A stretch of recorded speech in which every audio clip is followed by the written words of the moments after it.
There's a rest area I used to stop at on I-80, about 40 miles west of Elko, Nevada. Nothing special about it.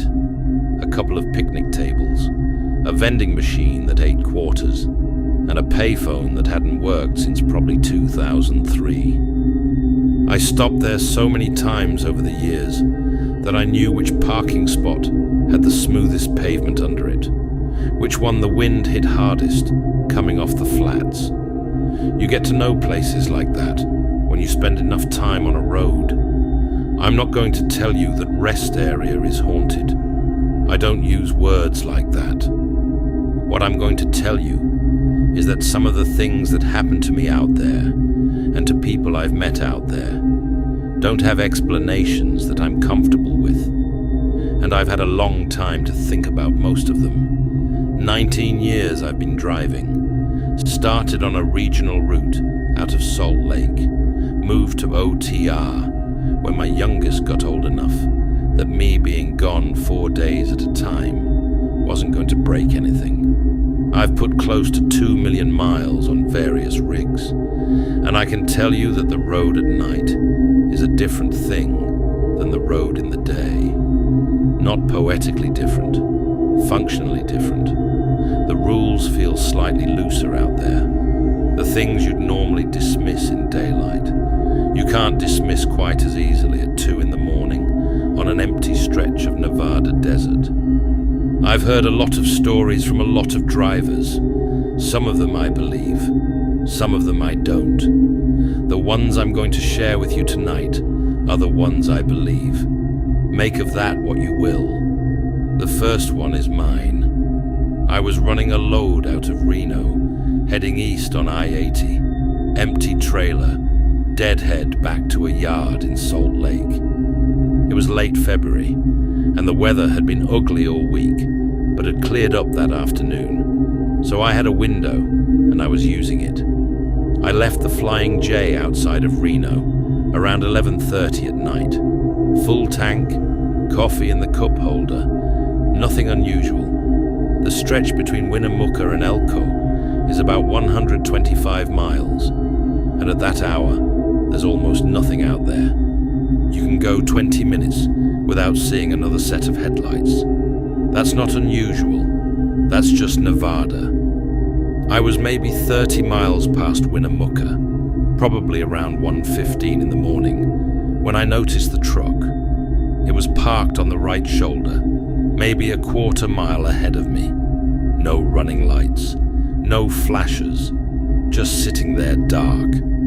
Now, a driver with no lights on the shoulder of I-80 at 1 in the morning is a problem. Could be a medical issue, could be a mechanical failure, bad enough that they couldn't even get the hazard lights on. I slowed down as I came up on it, gave it a look as I passed. It was a Peterbilt 389, dark green, maybe 10 years old. I couldn't see anyone in the cab, no one standing outside. I got on the CB channel 19. Any driver on I-80 near mile marker 168. You got a dark rig on your shoulder there. Looks like it might need some help.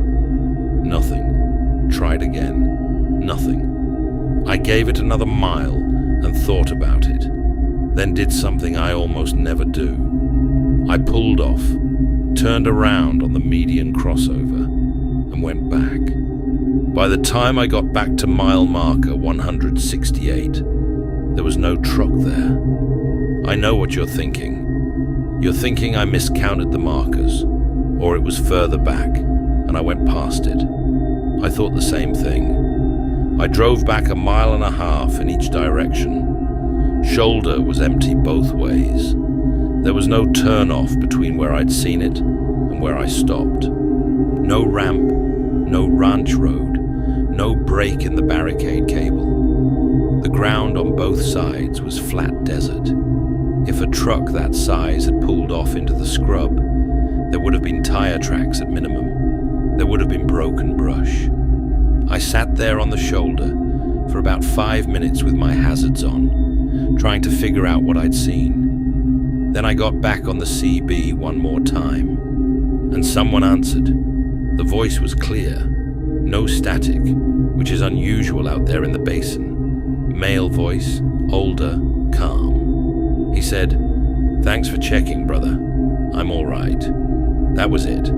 I asked where he was. I asked if he needed anything. Nothing after that.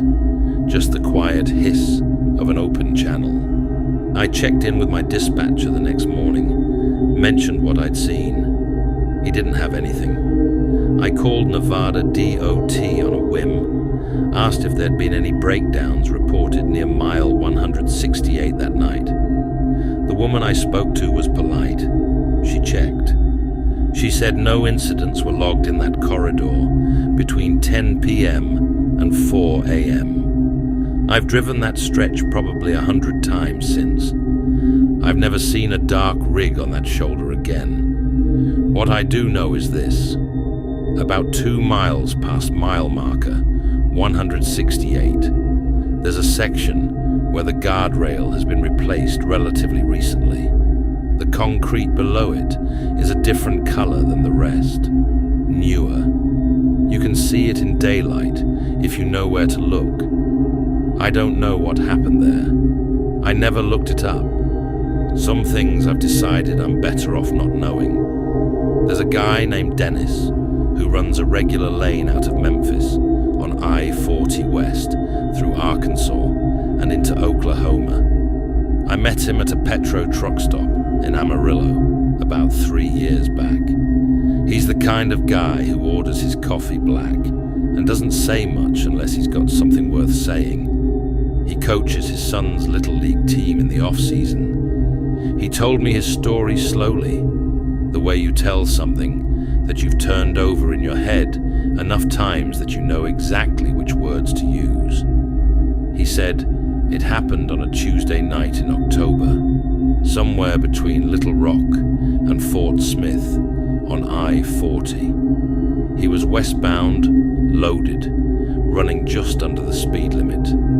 The road through that section runs alongside the Arkansas River for a good stretch, and the tree line on both sides makes it feel enclosed, like you're in a tunnel, even when you're not. He'd driven it plenty of times, and it never bothered him. What bothered him that night was the woman standing on the right shoulder about 50 yards past the Dardanelle exit. She was wearing a white dress, no coat, and it was cold, 42 degrees by his dash readout. She wasn't flagging him down. She wasn't walking. She was just standing there, facing the road, and as his headlights swept over her, she turned her face away, like she didn't want to be seen. Dennis does what most experienced drivers do when they see a pedestrian on the interstate at night. He got on the CB. He told the westbound traffic behind him there was a woman on the shoulder, gave the approximate mile marker, said it looked like she might need help. 3 drivers came back. All 3 said they saw her. One of them, a woman running a flatbed, said she slowed down, and the figure was gone by the time she reached the spot. Dennis didn't stop. He thought about it, but the shoulder was narrow, and he was loaded, and stopping a heavy rig on a busy interstate has its own risks. He figured one of the others would stop, or someone would call it in. He got to the pilot in Fort Smith around 2:30 in the morning and parked. He was walking in for coffee when his phone rang. It was a number he didn't recognize, Arkansas area code. He answered. There was a pause, and then a woman's voice said, "You saw me back there, didn't you?" It wasn't a question. He said, "Ma'am," and the call dropped. He tried calling back. The number was not in service. He filed a report with the Arkansas State Police the next morning, gave the location, the description. He asked afterwards if there had been any incidents reported on that stretch of I-40 that night. The trooper he spoke with told him no. Then the trooper paused and said something that Dennis has repeated to me exactly as it was said to him. We don't get many reports from that mile marker, but the ones we do get are usually pretty similar to yours. Dennis asked what he meant. The trooper said he'd said too much and wrapped up the call. Dennis still runs that lane. He told me he takes the Dardanelle exit now and cuts through on surface roads, which adds about 20 minutes. He said it's worth it. He said he doesn't know exactly why he feels that way, just that he does, and that after 23 years driving, he's learned to respect that feeling without needing to explain it. I've got a lot of respect for Dennis. He's not the type to tell a story for effect.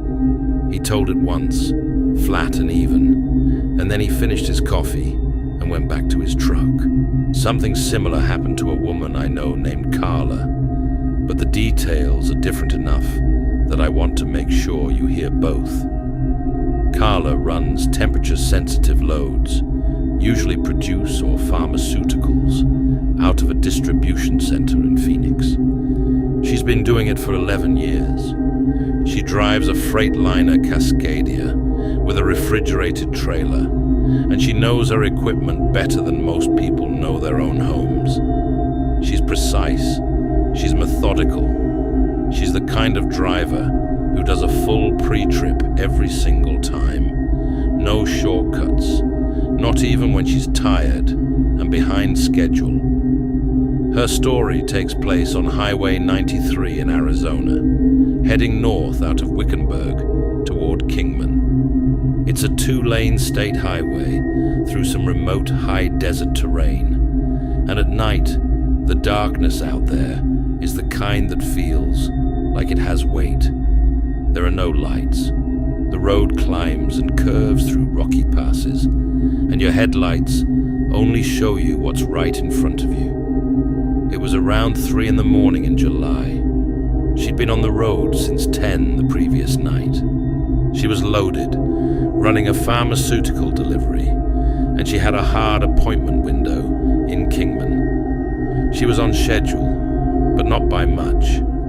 She said she first noticed something wrong about 15 miles north of Wickenburg. She'd come around a long right-hand curve, and her headlights showed a stretch of straight road ahead. And standing in the road, not on the shoulder, in the road, was an older man. He was just standing there, both hands at his sides, looking directly at her headlights. She hit the brakes, not a panic stop, but firm. She was carrying weight, and she knew what a hard brake could do to a loaded refrigerated trailer. So she brought it down controlled, came to a stop with maybe 40 feet between her front bumper and the man. She put it in park. She turned her 4 ways on. She looked at him through the windshield. He didn't move. She said he was wearing work clothes, brown pants, a collared shirt, no hat. He looked maybe 65, 70 years old, normal looking. Nothing frightening about him in the usual sense. But he was standing in the middle of Highway 93 at 3 in the morning, and he wasn't moving, and that was frightening enough. She honked. One long blast on the air horn. He raised his right hand, not a wave, a gesture, like he was telling her to stop, like he already knew she was stopping, and he was acknowledging it. Then he pointed north, down the road ahead of her. Carla has good instincts. She's told me that herself, and I believe her. She sat there for a moment, then rolled her window down and called out to him. He didn't answer. She called out again, asked if he needed help. He just kept his arm extended, pointing up the road. She says she was in that spot for about 4 minutes. She was trying to figure out whether to get out of the truck, whether to call 911, whether to try to go around him. And then, she says, she just started praying, which is not something she does often. She says it wasn't a decision. It just happened. When she opened her eyes, he was gone. She sat there another minute, Then she put it in gear and drove north.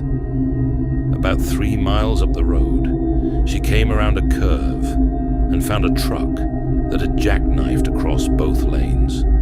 The trailer was on its side. The driver was out of the cab and standing off the shoulder, visible in her headlights. He was okay physically, but the road was completely blocked. If she'd come around that curve at highway speed, in the dark, she would have hit that trailer broadside. She stopped, helped the driver, called it in on her phone. DOT arrived inside of 20 minutes. She gave her statement. She mentioned the man in the road. The DOT officer who took her statement wrote it down, didn't say much. Before he went back to his cruiser, he told her that that particular stretch of 93 had a history of unusual reports, and that she wasn't the first driver to describe someone standing in the road before a crash site ahead. Carla made her appointment in Kingman. She was 11 minutes late, and they held the dock for her. She told me that when she got back in her truck after the delivery and reached into her jacket pocket for her phone, she found something that hadn't been there before. A folded piece of paper, nothing written on it, just a clean, small piece of paper, folded once. She doesn't know where it came from. She's kept it.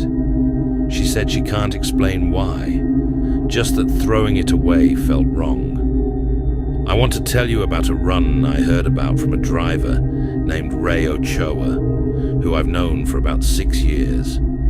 We met at a way station outside of Ogden, Utah, and we've crossed paths enough times since that I consider him a friend.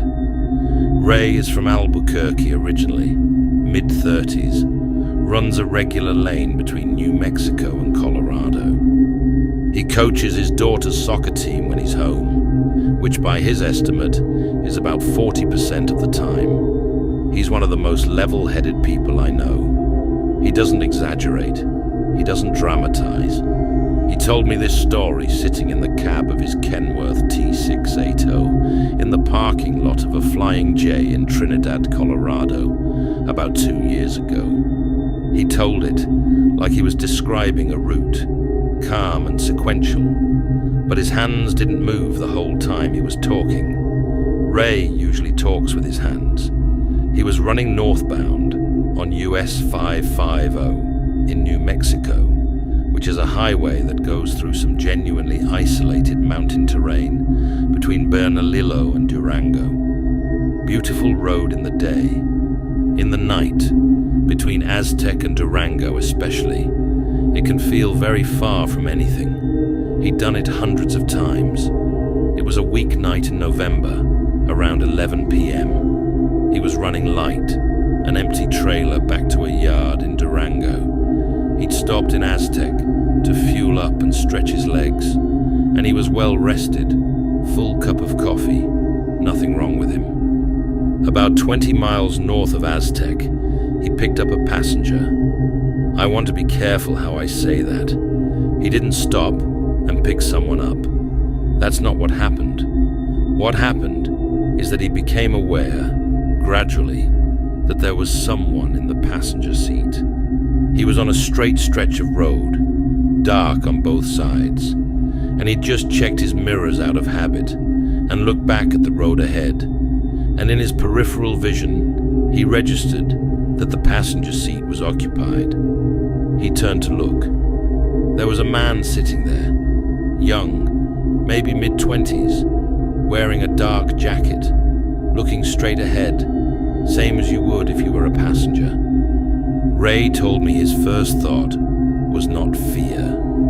His first thought was confusion, because he couldn't figure out how the man had gotten there. His sleeper door was latched. His passenger door was locked. He hadn't stopped since Aztec. He hadn't been stopped long enough in Aztec for someone to climb in without him noticing. He said, "Hey." The man didn't respond, didn't look at him, just kept looking at the road. Ray slowed down. He said his hands were doing things automatically, braking, checking mirrors, pulling toward the shoulder, while his brain was working through what was happening. He came to a stop on the shoulder and put it in park and turned to look directly at the passenger. There was no one there. He sat on that shoulder for a long time. He checked the sleeper, empty. He checked both doors, both locked from the inside. He checked the passenger seat and floor. Nothing. No impression in the seat. No scuff on the floor mat. Nothing. He called his dispatcher. He told him he needed a few minutes. He didn't explain why. He just sat there in the dark for probably 15 minutes, and then he drove the rest of the way to Durango without incident. When he got to the yard and turned in his paperwork, the dock manager asked him if he was all right. He said he was.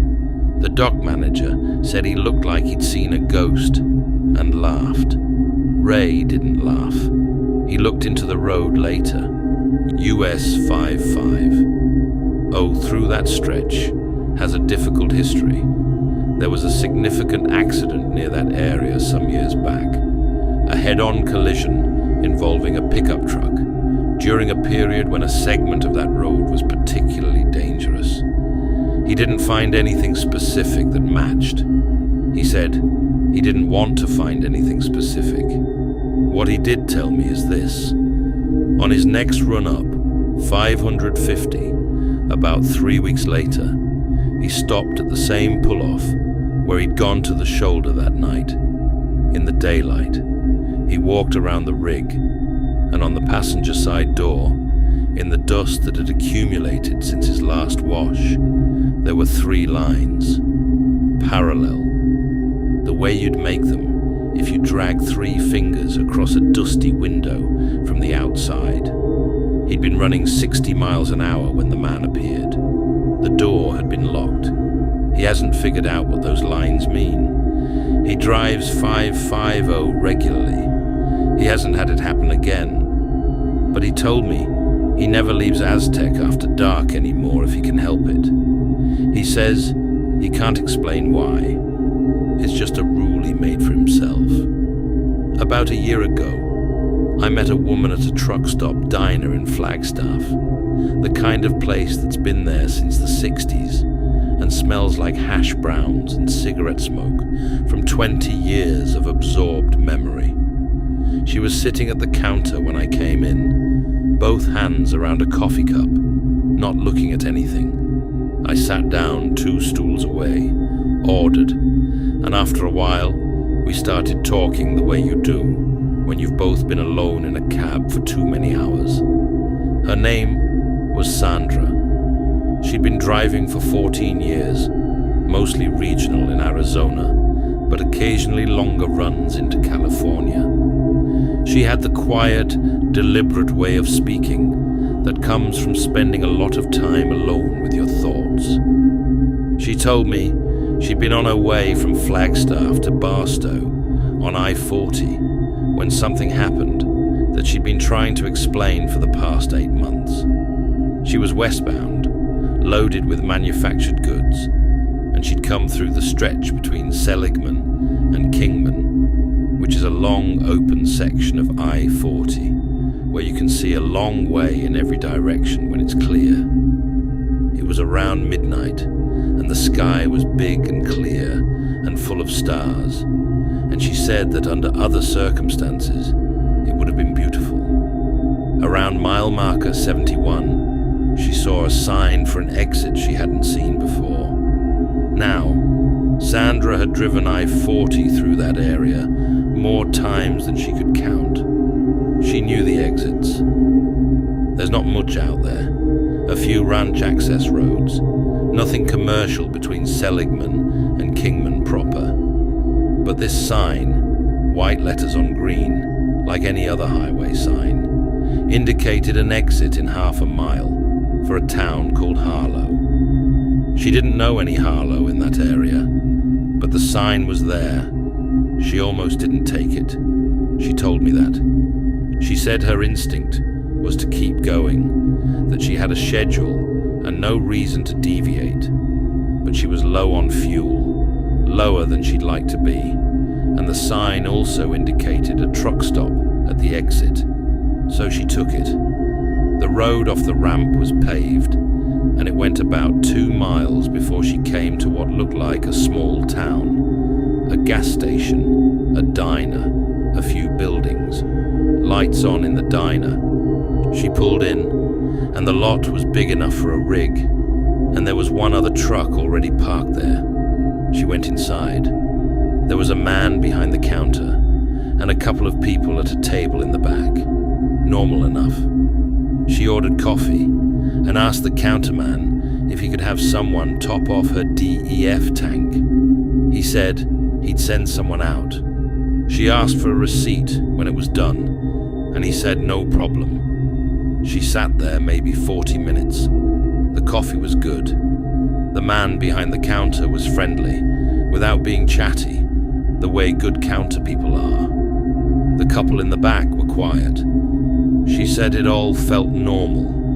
A little too quiet, maybe, but she was tired and didn't think much about it. When she got back to the truck, the DEF tank had been filled. There was a handwritten receipt tucked under her wiper blade. She pocketed it and pulled out. The ramp back to I-40 was right where she'd left it. When she got to Barstow and turned in her paperwork, she mentioned to the terminal manager that she'd stopped in Harlow. He'd never heard of it. She pulled out the receipt. It was handwritten on a blank piece of paper, no letterhead, no business name. It listed DEF fill, noted the gallons, and at the bottom, in the same handwriting, were the words, "Safe travels, watch your fuel gauge." She looked up Harlow, Arizona, when she got to a computer. Nothing. She searched the area around mile marker 71 on I-40 on a satellite map. No town, no diner, no gas station, a dirt road that went about a mile into the desert and stopped. She still has the receipt. She showed it to me. The handwriting was clear. The number of gallons was accurate to what her tank would have needed.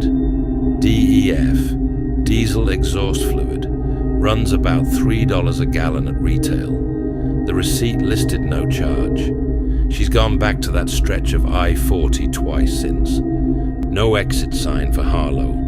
No ramp at mile marker 71. Nothing. I believe her. Not because I can explain it. I believe her because she wasn't trying to sell me anything. She was just trying to understand what happened. And she'd been sitting at that counter in Flagstaff for God knows how long before I walked in, just trying to put it somewhere in her head where it made sense. She told me she'd mentioned it to a friend who drove a similar route, a man who'd been on I-40 for 20 years. He'd gone quiet when she described the exit. Then he said he'd heard something like that before from another driver a few years back. Different mile marker, different name on the sign, same kind of night, same kind of receipt. He told her the two descriptions matched on one specific detail that she hadn't told him in advance. I asked her what the detail was. She shook her head, said she'd made an agreement with herself not to say it out loud. Not because it was dramatic, just because saying certain things out loud makes them more real than she wants them to be right now. I understand that. The last one I want to tell you tonight is about a driver named Marcus, who I know from a route he used to run on US 2 in Montana. I say used to because Marcus retired 2 years ago. He's in Billings now, in a house he paid off, spending time with his grandkids. He called me a few months back just to catch up, and somewhere in the middle of the conversation, he told me this, and I've been thinking about it since. Marcus ran US 2 for years, the stretch between Havre and Malta in the highline country of northern Montana. If you've never been up there, that area is flat and enormous and very, very empty. In the winter especially, when the fields are under snow and there's no traffic and the wind is blowing hard enough to push a loaded trailer sideways, it's one of the most isolated stretches of road in the lower 48. Marcus knew it well. He respected it. He told me that one night in January, coming east out of Havre toward Malta, he had a problem with his CB. Not unusual, radio issues happen. But this one was strange. The unit was receiving without his transmitting. He could hear other drivers talking, but when he keyed up to respond, nothing went out. Normally, he'd have let it go, but the receiver was pulling in a conversation that didn't make sense. Two voices, men, talking about a road condition, a patch of ice somewhere ahead of him. They were describing it in detail, the mile marker, the way the ice had formed across both lanes, the fact that it was invisible, black ice under a skim of dry snow. They were talking about it like they'd both already seen it, or were looking at it in real time. They gave the mile marker twice. Marcus tried to key up again. Nothing. He slowed down anyway. He's a careful driver, and black ice on US 2 in January is not a theoretical concern. He reached the mile marker they'd mentioned and slowed to about 20 miles an hour. And there it was, a sheet of ice that stretched the full width of both lanes, about 300 feet of it, invisible under an inch of dry powder. He crawled through it. A mile further on, he stopped at a wide spot and tried the CB again. It was working fine, clear as anything. He went back to the conversation in his head, trying to recall if he'd heard any identifying details, any indication of who the two voices were or where they were. He hadn't. And when he thought about it more carefully, he realized that in the whole conversation he'd overheard, neither voice had ever indicated which direction they were traveling, or mentioned passing the ice, or said anything that would put them physically in that location at that time. They'd just described it, accurately, in detail, and then they'd been gone. Marcus told me he wrote down the mile marker when he stopped and reported the ice condition to the Montana DOT when he reached Malta. The woman he spoke to thanked him, said she'd get a truck out there. He asked if there'd been any other calls about that stretch that night. She checked. No other reports. He asked about any other traffic on US 2 eastbound that night, between Havre and Malta. She said records showed him as the only commercial vehicle logged in that corridor during that time window. He said, so who would have been on the CB describing that ice? She didn't have an answer. Marcus drove that route for 4 more years after that. He told me he never again had a CB malfunction on US 2. He also told me that he replaced the unit anyway, about a month after it happened. New radio, clean install. He said he just felt better with a different one. I told him I probably would have done the same thing. He laughed. Then he said something I've been carrying around since. He said, you know what gets me? Whoever those guys were, they weren't wrong. They had it right. Every detail. And I'm sitting here thinking about it 2 years after I retired, which means it mattered. So whatever it was, it did its job. I don't know what to do with that. I've thought about it a lot. I'm not sure I'm supposed to do anything with it. What I do know is this: 19 years on the road, and the thing I've learned is that it pays to listen. Not just to your equipment, not just to dispatch, not just to the other drivers on the channel, just generally to listen to what's happening around you to the thing that feels slightly off before you can name why it feels off, to the dark stretch of road before you commit to full speed. Most of the time it's nothing. A deer in the ditch, an optical illusion in tired eyes, a sound from the trailer that turns out to be a shifted load. Most of the time, there's a simple explanation, and you find it, and you keep moving. But there are nights when you don't find the explanation. Nights when the thing you saw, or heard, or experienced sits in the passenger seat with you for the rest of the run, and you can't put it down, and you can't make it fit anywhere sensible. And maybe it doesn't have to fit. Maybe some things are just true without being explainable. I'm not asking you to believe any of this. I'm telling you what I know, what I've seen, what people I trust have told me. And I'm asking you to pay attention out there. Whatever road you're on, whatever time it is, pay attention. The road at night is a different place. I'll see you on the next one.